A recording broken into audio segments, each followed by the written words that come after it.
Praise lord. మంచిది.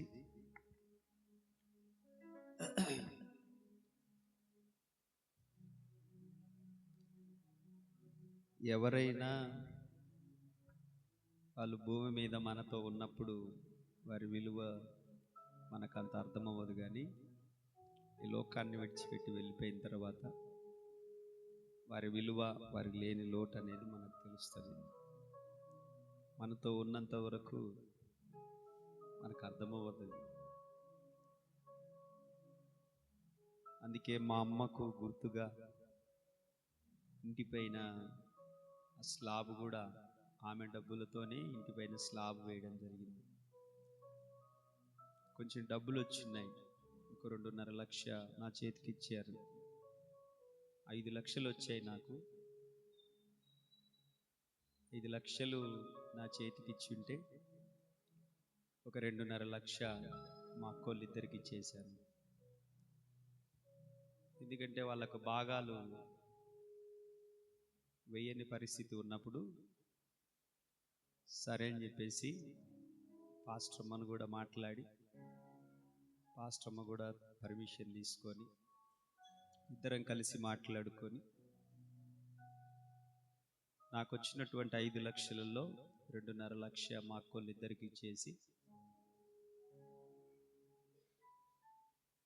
అక్కడ ఒక ఇల్లు ఉన్నది, నాకు ఇందిరమ్మ కాలనీలో ఇల్లు ఉన్నది. ఎప్పటి నుంచో వాళ్ళు అడుగుతూ ఉంటుంటే అమ్మని చూసుకున్నాం కదా, మేము అమ్మని చూసుకున్నాం,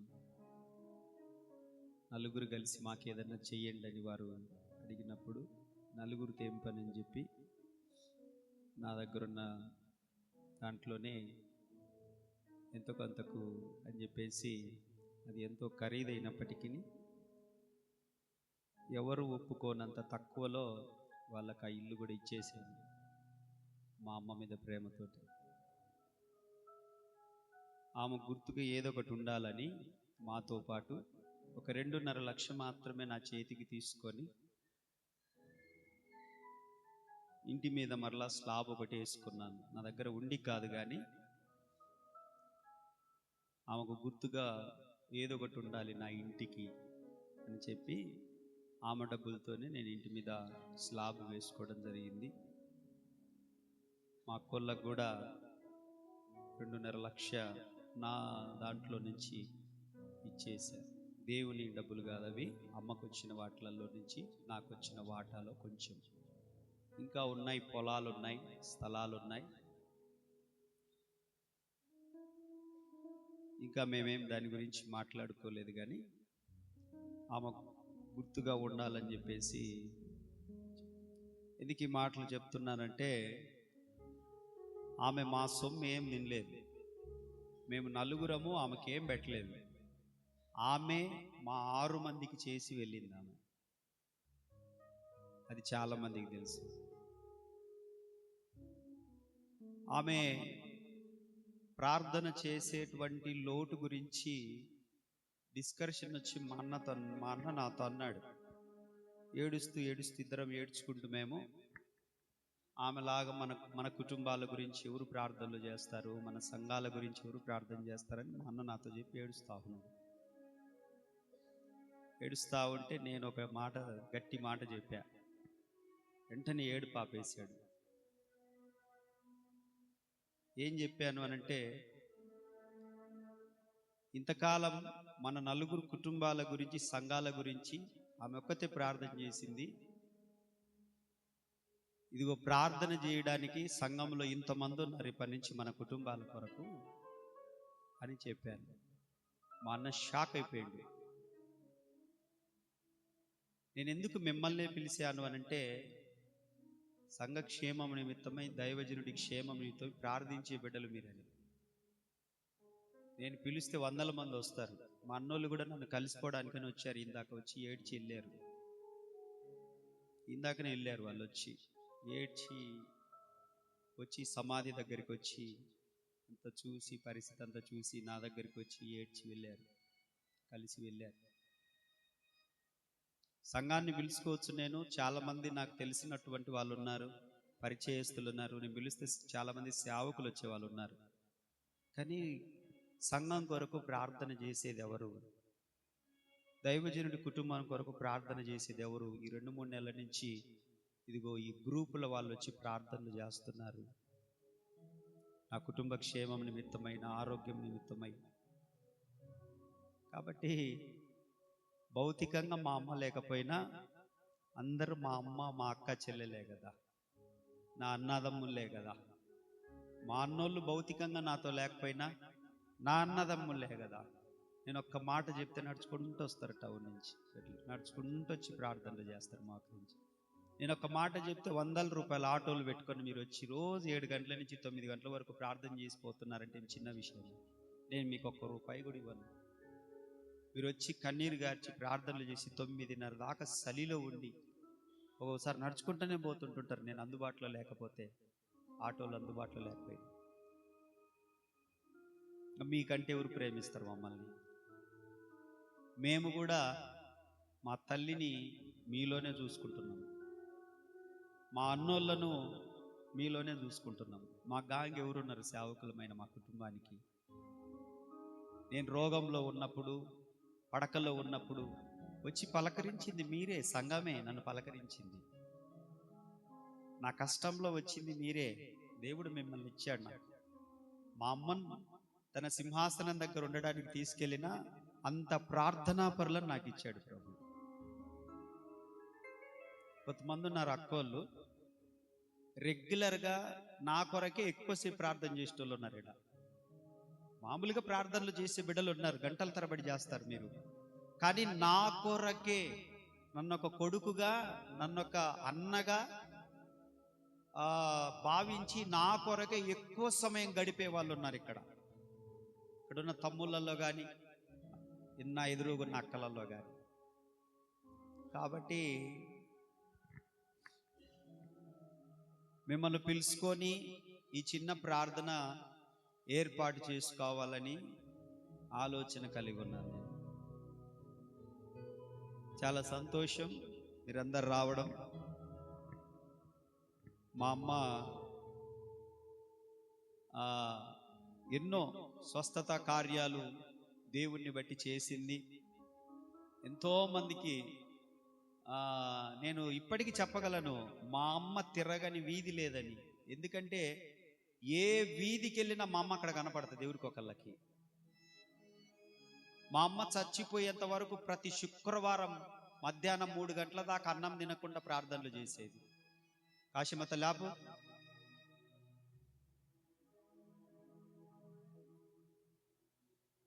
చర్చిలోకి వచ్చేటప్పుడే సెల్లులు సైలెంట్లో పెట్టుకొని రావాలి.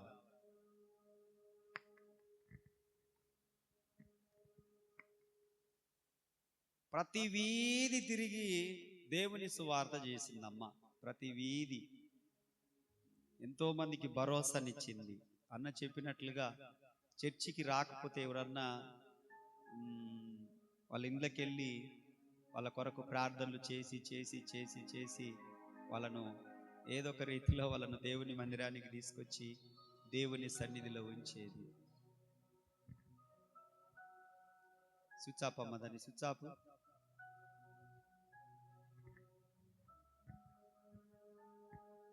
కాబట్టి ఆమె గర్భాన పుట్టడం నిజంగా మా అదృష్టం.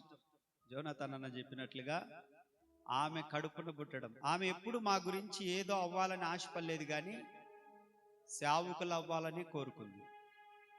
సేవకులు అవ్వాలని కోరుకుంది, సేవ చేయాలని, పాస్టర్లు అవ్వాలని.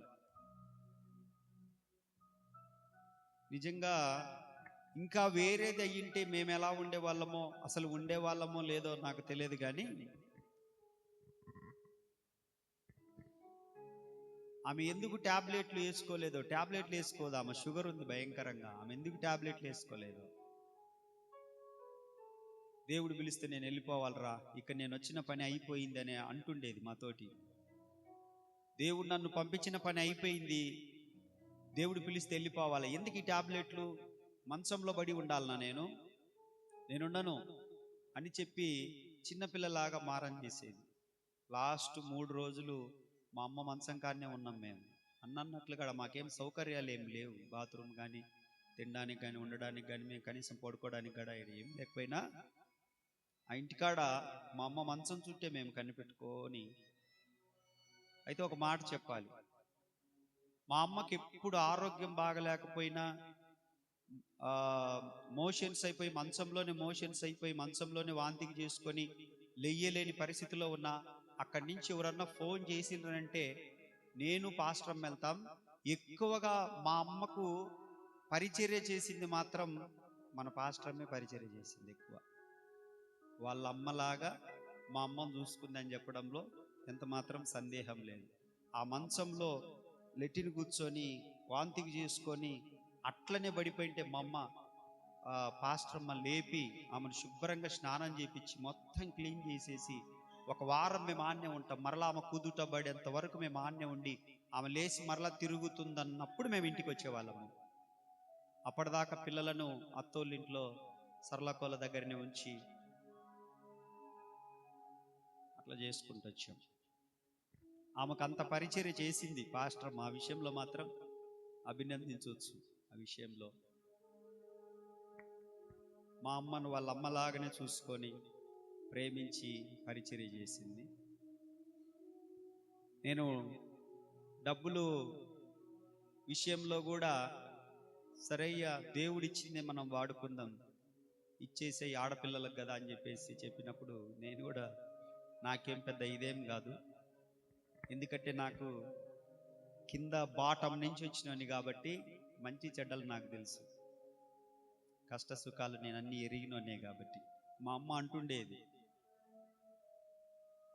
ఆ మాటలే నాకు గుర్తొచ్చేటి, అలాగనే గుర్తొచ్చేటి. అలాగనే మేము కూడా బ్రతుకుతా ఉన్నాం.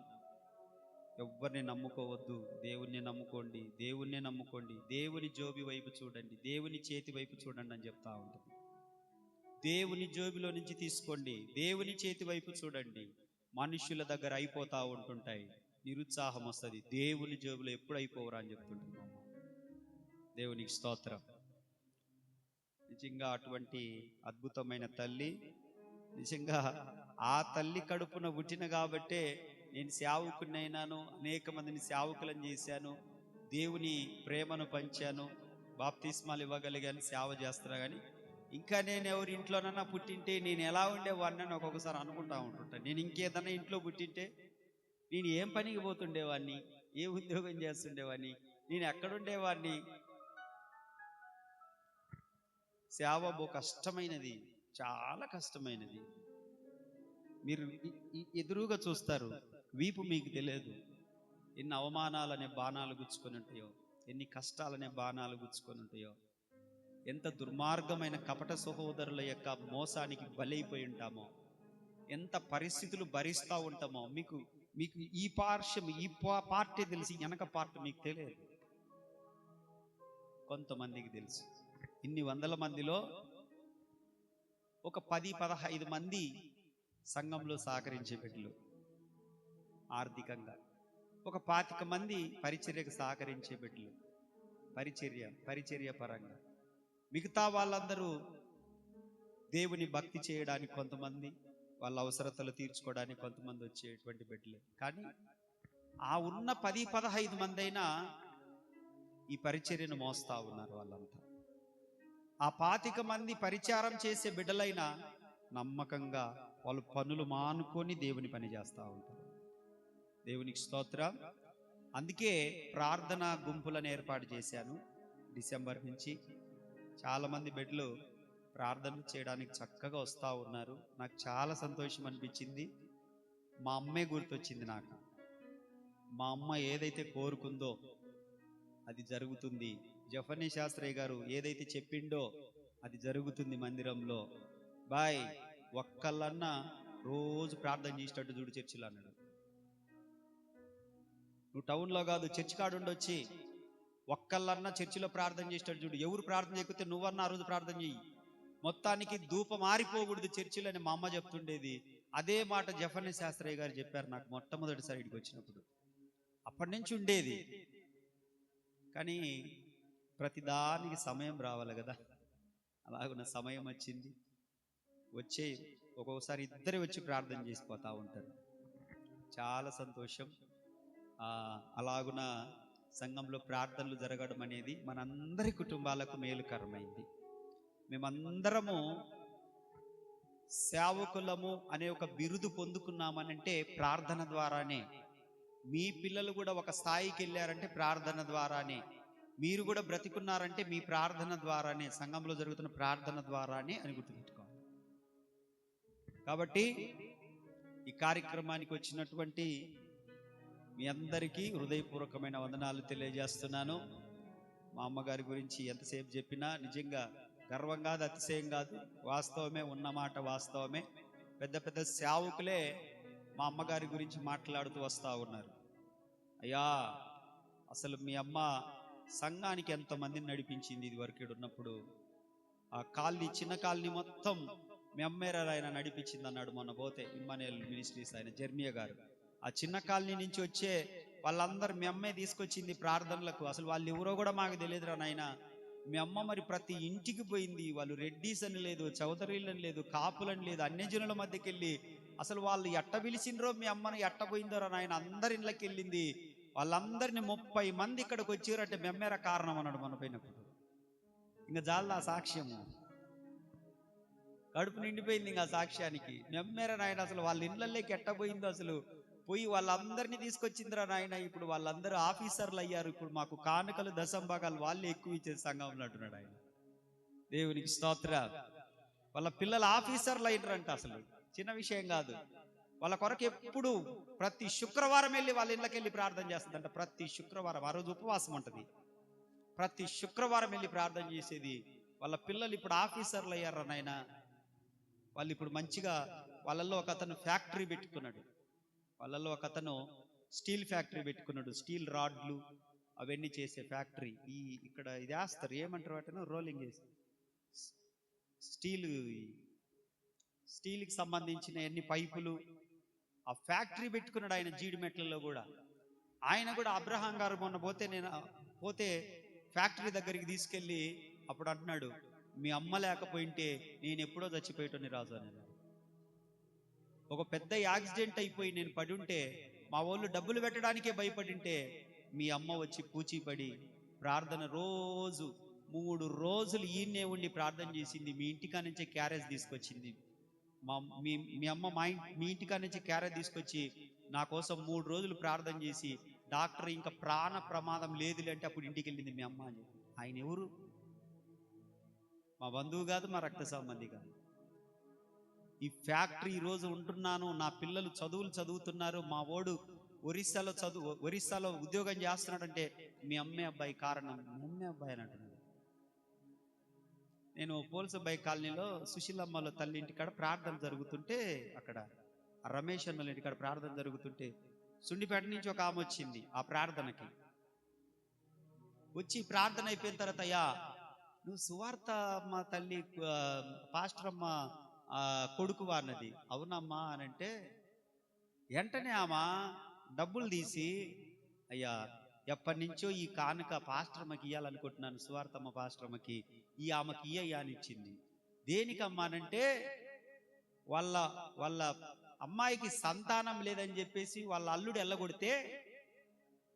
ఎల్లగొడితే ఆ అమ్మాయి మరలా కుటుంబానికి వెళ్ళడానికి కారణము, రెండవది వెళ్ళిన తర్వాత ఆ అమ్మాయికి సంతానం పుట్టడానికి కారణం మీ అమ్మేనయ్యా అని చెప్పింది. దేవునికి స్తోత్రం. మళ్ళా వాళ్ళ ఊరు వెళ్ళి వాళ్ళ కోసం నెలకొకసారి ప్రార్థన చేసిందయ్యా, సంతానం కలిగిందని చెప్పింది. మా అమ్మ లేదులేని ఆ కానుక నేను వాడుకున్నా. లేదుగా మరి మా అమ్మ ఆమె ప్లేస్లో నేను వాడుకున్నా. మొన్న మన చెల్లెలు చెప్తా ఉంది, మన మధ్యలో ఉన్న ఒక చెల్లెలు చెప్తా ఉంది, మొన్న నాన్న ఇట్లా అమ్మది కార్యక్రమం పెట్టుకుంటున్నాను, ఓన్లీ ప్రార్థనలు చేసే బిడ్డలు, ఆ తర్వాత పరిచర్య చేసే బిడ్డలకి ఇట్లా ఏర్పాటు చేయాలనుకుంటున్నాను, రండి అమ్మా అని అంటే, అబ్బా మేము కూడా నిన్ననే అనుకున్నామన్నా అమ్మ గురించి గంట సేపు.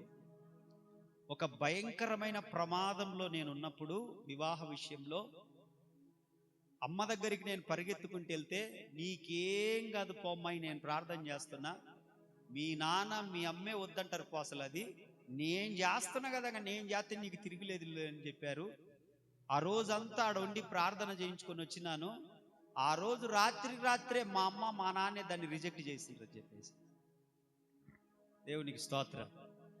ఒక్కొక్కరిని కదిలిస్తే అనేకమైన సాక్ష్యాలు ఉన్నాయి. కాబట్టి అలాగున ఇక కాశమ్మ తల్లి ఉంది. కాశమ్మ తల్లి ఇక్కడికి రావడానికి కారణం కూడా మా అమ్మేనా.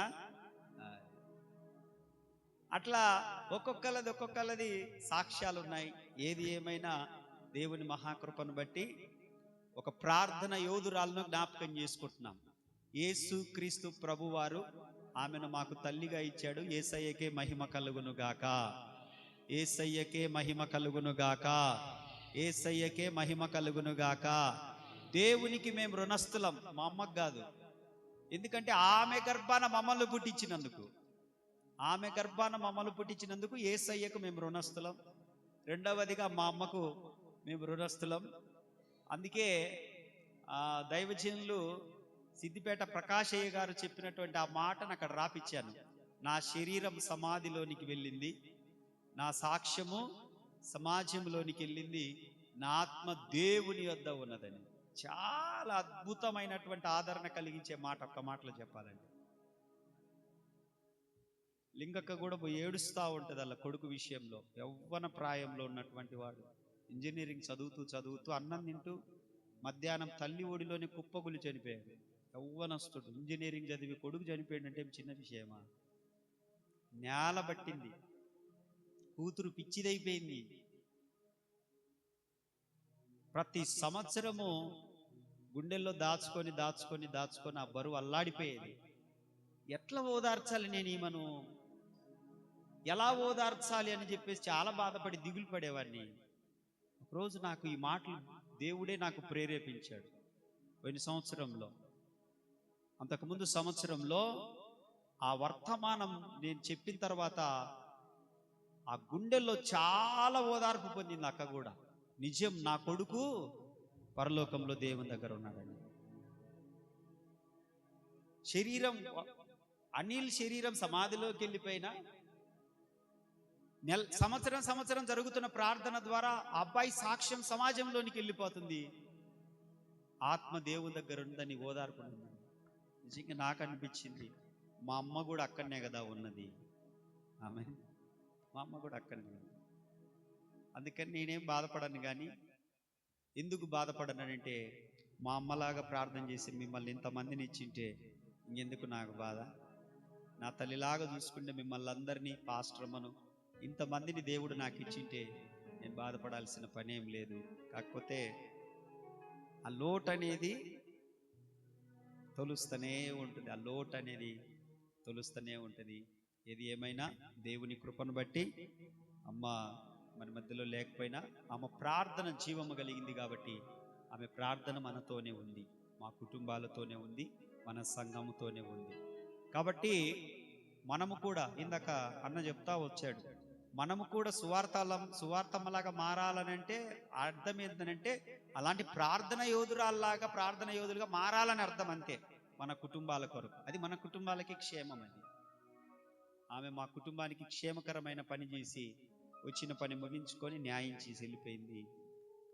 అలాగే మా అందరి కుటుంబాల కొరకు ప్రార్థన చేయండి. ఇందాకనే మా అన్నల ఫ్యామిలీస్ కూడా వచ్చి, నేను ఎక్కడికి వెళ్ళట్లేదులే, వాళ్ళే ఫోన్లు చేస్తూ ఉంటారు, వాళ్ళే వస్తూ ఉంటుంటారు, వాళ్ళే ఇదవుతూ ఉంటుంటారు, నేనే ఏర్పాటు చేసుకోవాలని చెప్పేసి దాసన్న కూడా అక్కడ చాలా ఘనంగా ఏర్పాటు చేశాడు. అందుకే ఆయన కూడా రాలేకపోయాడు, లేకపోతే ఆయన కూడా వచ్చేవాడు.